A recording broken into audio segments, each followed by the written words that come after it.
Hello, hello. Thank you for coming and checking out my channel. My name is Jennifer and this is Jen the Bookworm. If you have been here before, I appreciate you coming back to see me. And if you're new here, welcome, and I hope you enjoy what you're about to see. So today I thought I'd do something a little different. I was thinking about the books that I read when I was in grade school and in high school and in college, and I was thinking I had varying feelings about the books that I was forced to read. Whether I enjoyed it or not, I was forced to read them. I needed to read it for my grade. So I thought I'd go through a list of books that I was forced to read. It's a small list, it's not very comprehensive, but a list of books that I was forced to read throughout the varying parts of my education, and talk about whether I liked them or not, or hated them with a fiery passion and wanted to actually participate in burning books, or if I loved them and put them on a pedestal. So I thought I'd give a short discussion on each book and tell you what I thought about them. So when I was younger, I think I was in the 7th grade or something like that, my teacher asked me to read The Outsiders by S.E. Hinton. And this was a book I loved. I loved it then. I love it now. I recently, within the last couple of years, reread it just to see if I'd like it as much as I did when I was younger. And I did like it every bit as much as I did when I was younger. This book is about people within two different social groups. You have the socias or the socialites or whatnot, and you have the greasers, wrong side of the track kind of kids. And, the rich and the poor, the trust fund that have to work after school, the whatever, the different classes that are created by having different amounts of money, and the feelings that one may or may not have about mixing classes. This book follows a boy named Ponyboy, which is a silly name, but it's they have a couple of silly names in here, but it's a very serious book actually. But Ponyboy, or Pony, he is a greaser. He's from a poor the poor community. You kind of see through him some of the injustices that that the greasers have to endure by being of the lower class, or the different class, if you will. And he also develops a crush on someone from the socias class, and how that's all handled. This book is a lot about has a lot of very heavy themes, and but it was a very good book. It's kind of coming of age, and there is some violence and stuff in it, but it's a very good book that kind of explores the question of having not question, I guess the dilemma of having people divide themselves up into different classes and treating people differently based on that. But that was a book I loved. I would give it a rating of loved. Another book that I had to read, and I read this I think in the 5th grade, it's called Julie of the Wolves. I loved this book as well, and I've recently read it, I think 2019, or maybe it was 2020 even. I recently reread this book just to see if I would love it. I remembered quite a bit about it, but there was some things I had forgotten. And so this is a story about a girl she's got 2 names. She's an indigenous person from Alaska, and she's got an Americanized name, Julie. But also her name is Mayax, I think it's pronounced. Not exactly sure. But she was 13 and forced into a marriage that she did not want, and to avoid being forced to consummate that marriage, she ran away and got lost in the Alaskan wilderness. So she learns how to survive the environment with the help of a pack of wolves. And so this story is a lot about her versus the environment, and how she deals with the very cold environment, the wilds of Alaska, and her versus the wolves, how she learns them, She starts naming them, and she comes up with well, she sees personalities in them, and how she kind of becomes a little bit part of the pack. And it's a very cool story. I really enjoy it, and I recommend it to everybody, even if you're an adult, even if you're in your 40s, even if you're in your 50s. I don't care. You will think there's something good about this book, I promise. You will think it's cute. You will think it's interesting. It is, all those things. And it's a very tiny book that you could read in an afternoon, I'm sure. I highly recommend it. I give this one a rating of loved. There's also a book called The Island of the Blue Dolphins, and I forgot to grab who wrote this book. I'll put it up on the screen if I remember to do that. Island of the Blue Dolphins. It is very similar to me to Julie of the Wolves, except for, I mean, it's similar, but it's different. It's different enough. But this is a story about a girl who lives in a village on an island, and for reasons, the villagers all feel like they have to pick up and move to a new land.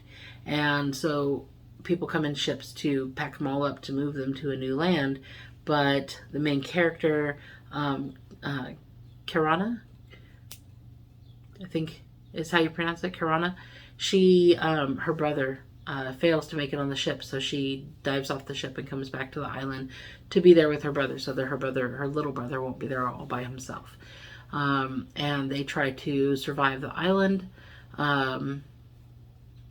but her brother does not, and so she is also, it's also a book about her versus the environment and her versus the wildlife, but it's a very different feel. Like Julie of the Wolves, she was trying to become one of the wolf pack, and Kirana is not trying to bond with the animals that she feels are responsible for her brother.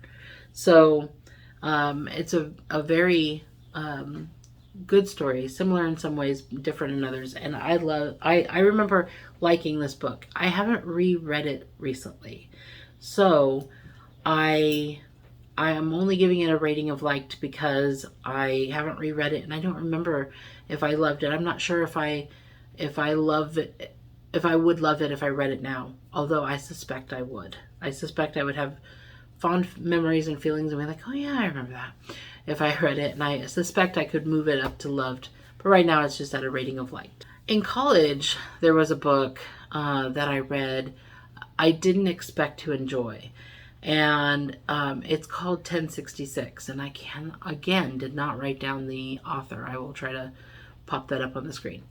But 1066 is a book that I didn't think I was going to like, but I did. And it's a book that it talks about the Battle of Hastings. It talks about the year 1066. It was a big year for England. And it talks about the impacts the Normans had on England.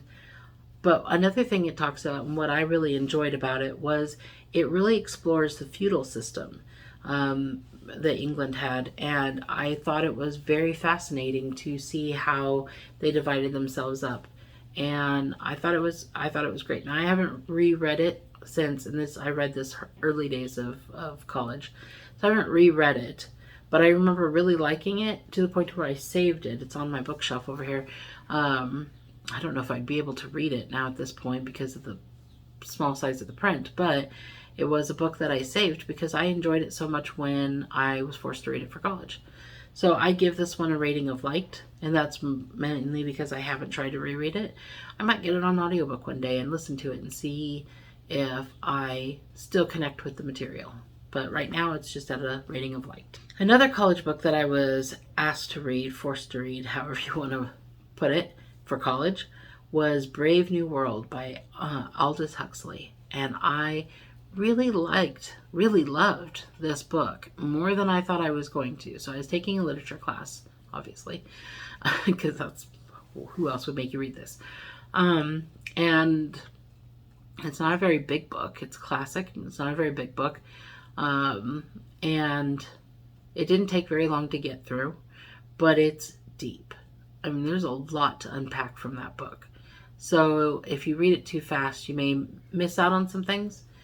But I really remember enjoying this book, and I haven't reread it recently, but I remember enough about it that I still feel pretty strongly that I like this book. So this book is about a futuristic society. It's a what if. What if we did this and made these changes and whatnot.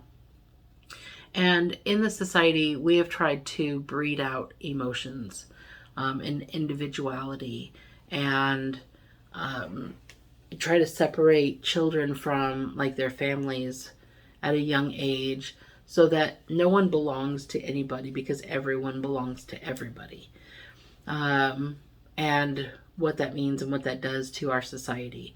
It's also got a very strong caste system. And your abilities are, so you are put in whatever caste you are deemed right for, and then your abilities or your access to things depends on, if you're a high enough class or not. So I really enjoyed this and how it played out. But one of the things I have very fond memories of is while I was reading this book, or right after I was reading this book, I was flipping through channels on TV back when I used to have cable, back before all the streaming services. And I was flipping through cable and I came across the movie Demolition Man with Sylvester Stallone, Wesley Snipes. I really like that movie. I really like that movie in the sense that I enjoyed it enough that whenever I see it on TV, I stop for it and I was watching it. And then I started to notice some parallels, not just in the movie and how it's, the caste system and whatnot, but I started to notice, I think this is an adaptation. And it is. I mean, Sandra Bullock's character, her name is Huxley, right after the author. And there was a lot of things that I noticed that paralleled. I even wrote a paper on it. I went to school and asked my English teacher if he'd ever seen the movie, and he hadn't. And I told him, I believe that this is an adaptation of Brave New World. And he went home and watched it, and I was right. And I told him, I'm going to write a paper. I'm going to write a paper on it. And he said, go for it. And I did, and got an A. But I just have fond memories of this because I made that connection, and maybe it's a connection 100 million people have made, but I made this connection. If you've read Brave New World and you didn't realize that Demolition Man was an adaptation of it, I recommend reading and watching, or if you know enough of the context, watching it through that lens. It's fascinating what they changed and how they got those same points across in a very, very different way in a different medium. So that's a book that I rated as loved. The next book, and there's a couple of books all by the same author that I'm going to kind of go over, hopefully rapidly, by William Shakespeare. Now, if you've gone to high school and somewhat college, you probably, in America, you probably have not escaped William Shakespeare. I was forced to read Romeo and Juliet in high school, Hamlet, and in college I was forced to read The Merchant of Venice. So, I hate Romeo and Juliet. I give this a rating of hated. I do not like it. Mostly, I do not like it because the expectations that were set up for me was, this is a romance. And it is not a romance. It is a tragedy. It is a tragedy for a reason. To me, this is kind of very similar to when people talk about how romantic the characters in Twilight are. Edward and Bella, that's not romantic. He's a stalker. He is a controller. He is abusive. Not physically, but you don't have to be physically abusive to be abusive. He is a control freak. It is not healthy. Their relationship is not healthy. That is not romantic, in my opinion. Romeo and Juliet is not romantic. I don't even think that that's an opinion. It's called a tragedy. It's called a tragedy for a reason. So the story, if you never have heard it before, but I'm sure you have, there's so many books and movies and renditions of it, adaptations of it, plays on it or whatnot, that you've probably heard the story. But the story is about two feuding families and how their feud creates a problem when their young people want to be together and don't believe that the family would accept it. And in some cases the family out and out says this is not a thing that's going to happen, and so they feel like they need to fake their death so that they can run off and be together. And it ends with them actually dying. So both of them commit suicide. It's a weird, convoluted plot. I don't know. There's a lot of things wrong with it, and I just resent, to an extent, that we're forced to read this under the guise of it being a romance, and that there are impressionable teenagers out there who feel like, I want a romance like Romeo and Juliet. No, you don't. You don't want to be 13 and 16 and kill yourselves on accident or on purpose because your families hate each other. And I don't know what's romantic about that. I know that there is something romantic about that the world is against you, and it's just you and your partner, your person, him, her, whatever, against the world, and there's some romanticizing of that.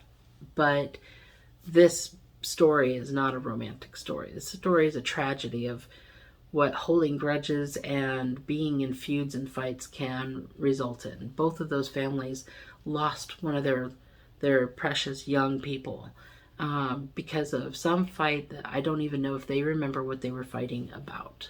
So I hated this book. I hated it because of the expectations that were placed on it before I read it. I didn't like it. The Merchant of Venice was something that I read in college, and I disliked it. I gave it the rating of disliked. These are arbitrary ratings, by the way. What I wrote down. This is a story about a guy who borrows money from someone he shouldn't have borrowed money from. He didn't have money to pay it back, and he didn't have a plan for how he was going to pay it back. And then he whines and cries about consequences for not paying it back. Basically. And I did not like this book for a variety of reasons. One, I felt like the English was inaccessible. It looks like English. It does not. It is not real English. It is not our version of English. It is a much older version of English. I probably would have enjoyed the story more, though, if my teacher had required us to read a version of it that was more updated. Like, the story is still there, but it was an updated version. I think I read this in a theater class, though, so he wanted us to read the play. And it was translated. They had the older English version on one side and a little bit of a more updated, but it wasn't as updated as I would have liked. Anyway, I did not like the English. I didn't enjoy trying to unpack all of that. So that's one thing. But another thing, I really felt like the book was kind of a racist book. I mean, it was just the person who borrowed the money, he's borrowing it so that his friend can court somebody that's well above his class. He doesn't have money to pay it back. I don't know why he borrowed money when he knew he didn't have money to pay it back. But he borrows this money from a Jewish person who stereotypically has a bunch of money. And he's an anti-Semite, but he manages to get this Jewish person to, Shylock, to loan him a bunch of money. And then he doesn't have the money to pay it back, so Shylock says, okay, I want a pound of flesh. That's what we agreed to. You're either going to pay this money back or you're going to give me a pound of flesh. And the guy's like, yeah, no problem. I don't have the money to pay it back, but no problem. And then he's like, oh, but I don't want to give you a pound of flesh. That's just, because they're talking about a literal pound of flesh. Why would you sign that contract? Why would you sign that contract? knowing you don't have the money to pay it back or a way to get the money to pay it back, why would you say, or you can take some of my body parts away from me?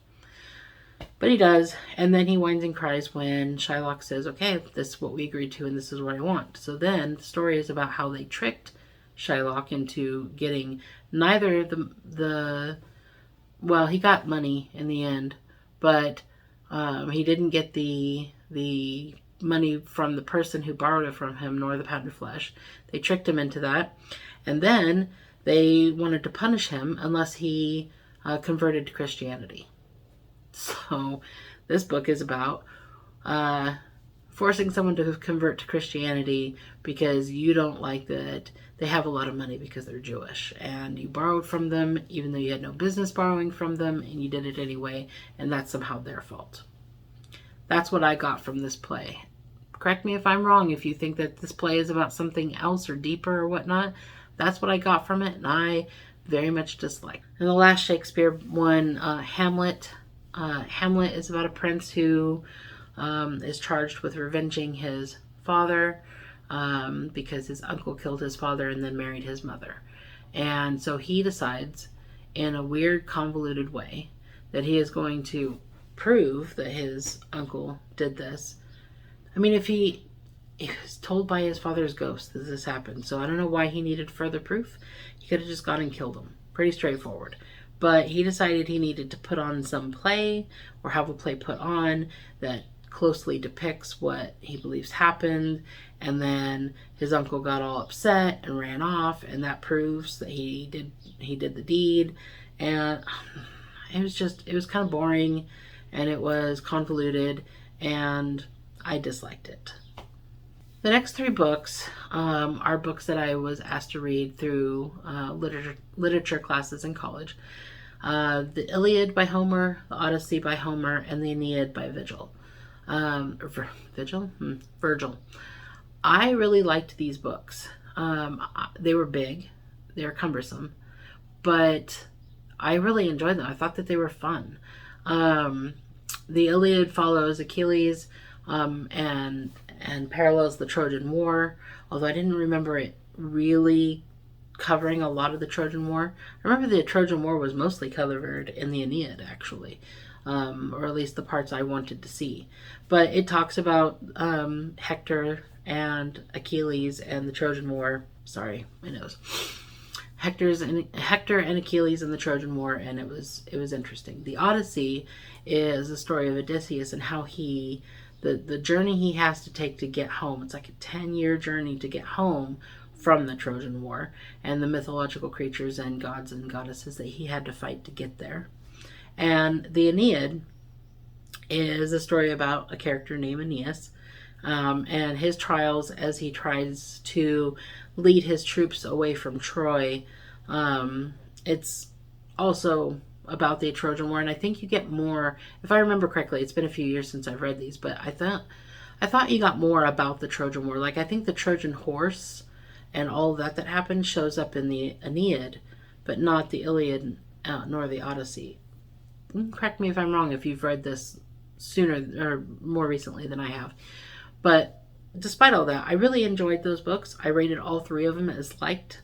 I thought they were a good time. Not sure if I would read them again for fun, but I got a lot out of them, and I remember really enjoying them. And I'm reading Percy Jackson with my daughter, and it's all about Greek mythology and stuff too. And when they in the second Percy Jackson book, spoilers, in the second Percy Jackson book, they talk about the Cyclops and the island that he's on, and that's in one of the, I think it's the Odyssey, that he fights the Cyclops. I would just pick things out from, I remember this from in college when I read these books, and so I really got something from it, and I liked them, but I'm not sure I'd reread them. The next one is something, I read it twice. Two different professors asked me to read this. It's a short story.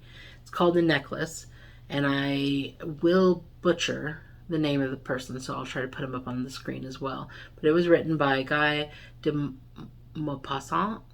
It's a French man who He wrote this short story, and it's a very, very good short story. I've read it a couple of times in college. Like I said, I've read it for fun as well. I thought it was great. I thought it was enjoyable.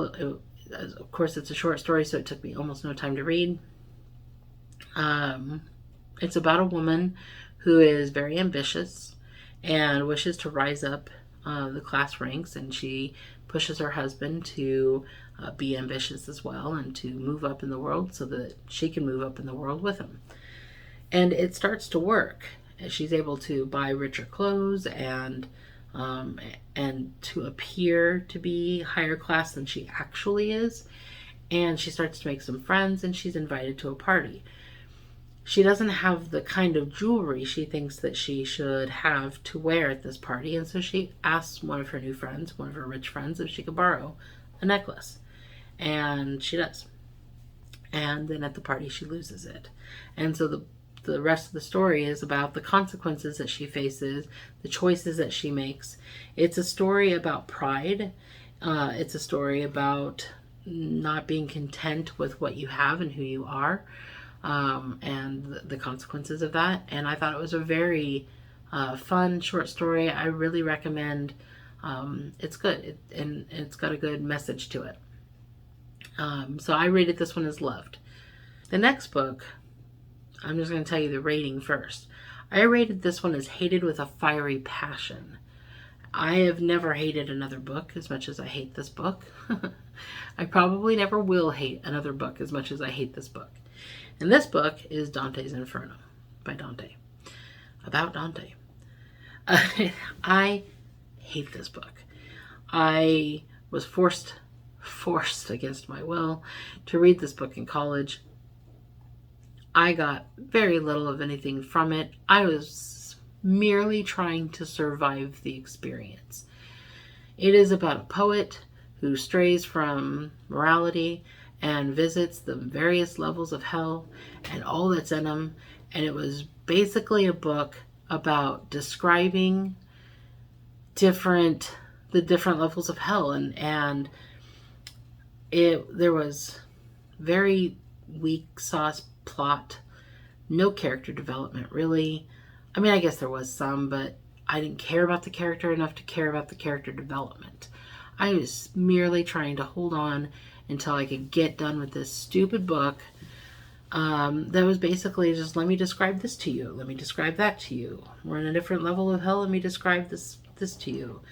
It was just a bunch of description. That's what I remember from it, and I'll never ever reread it to see if I get anything else from it, because I would rather have my fingernails ripped off. Honestly, did not like that book. If you liked it, I'm sorry I have that strong an opinion about it. I'd love to hear your comments, but I'm not going to reread that book. The last book on the list, I sort of remembered as I was doing this list, or I probably would have put it up with Julie of the Wolves and the Island of the Blue Dolphins, but this is Where the Red Fern Grows. And I really liked this book when I read it, I think, in grade school. And it's a coming-of-age book about a farm boy who wants to get some coonhounds and can't afford it. Parents can't afford it. So he raises money. He earns money from doing odd jobs and like selling bait and stuff like that to try to get enough money to buy some coonhounds, which he manages to do. And so he gets them, he trains them, he's hunting with them, he's entered into a competition with them, and it was a really fun, well, it was fun up to a point. It was kind of an emotional book, but it was a very good book, and I remember really liking it. I gave it the rating of liked, merely because I have not read it recently, and I don't know if I would love it still, but it might be a book that I pick out for my daughter to read during homeschooling or something, so maybe I'll have a chance to reread it. But for right now, I remember liking it. I more have fond memories of having read it than really remember the minute details of the book, but I did enjoy it, so I did put this as a rating of liked. And those are the books that I have for you. Those are the books that I was forced to read throughout the various levels of schooling that I've done. And there are more. It was not a comprehensive list, but it was fun to kind of reminisce about the books and to revisit some of them, to look through them again, to revisit some of the plot summaries I found online for some of them that I didn't have a copy of or didn't care to go through again. But I am curious, which one of these books were you forced to read? How many of them do we have in common? And what books did you have to read that I didn't have on my list? I can think of two that I know my niece had to read in school that I didn't have to read, and that's To Kill a Mockingbird and Lord of the Flies. I did not read those books in school. That was not asked to. So if there are books that you had to read through school and they're not on this list, I'd love to hear them and what your thoughts on them are. If you read through this list, or much of this list, or any of this list, I'd like to know your thoughts on those books as well. So please leave me some comments. Let me know what you thought. If you liked this video, I would appreciate it if you gave me a like. If you haven't subscribed yet, I appreciate it if you would. Far more people watch my videos than are subscribed to me. And it's free to do. It really helps out my channel if you actually subscribe. And so if you wouldn't mind doing that, I would appreciate it. And that's what I have for you. And so I hope that you have a very great rest of your day.